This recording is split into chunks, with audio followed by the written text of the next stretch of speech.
जय श्री कृष्ण। अध्याय 9 श्लोक 12।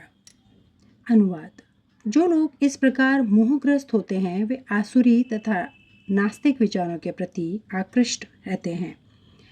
इस मोहग्रस्त अवस्था में उनकी मुक्ति आशा, उनके सकाम कर्म तथा ज्ञान का अनुशीलन सभी निष्फल हो जाते हैं।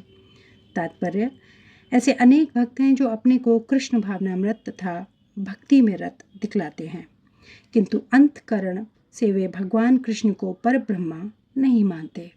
ऐसे लोगों को कभी भी भक्ति फल भगवद्धाम गमन प्राप्त नहीं होता।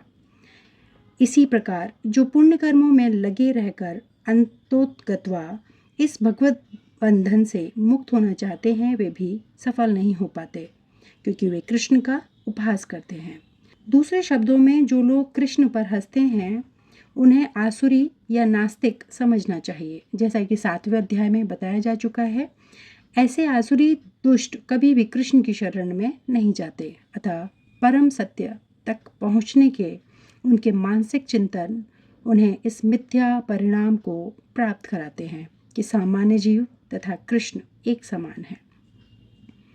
ऐसी मिथ्या धारण के कारण वे सोचते हैं कि अभी तो यह शरीर प्रकृति द्वारा केवल आच्छादित है और ज्यों ही व्यक्ति मुक्त होगा तो उसमें तथा ईश्वर में कोई अंतर नहीं रह जाएगा।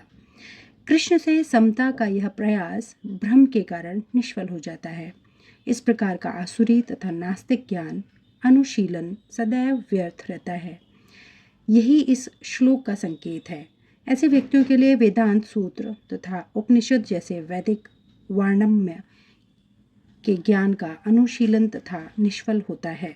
अतः भगवान कृष्ण को सामान्य व्यक्ति मानना घोर अपराध है।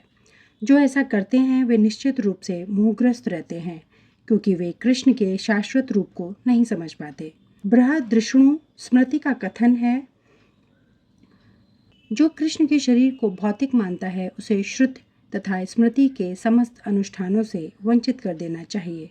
यदि कोई भूल से उसका मुंह देख ले तो उसे तुरंत गंगा स्नान करना चाहिए, जिससे छूत दूर हो सके। लोग कृष्ण की हंसी उड़ाते हैं क्योंकि वे भगवान से ईर्ष्या करते हैं। उनके भाग्य में जन्म जन्मांतर नास्तिक तथा असुर योनियों में रहे आना लिखा है।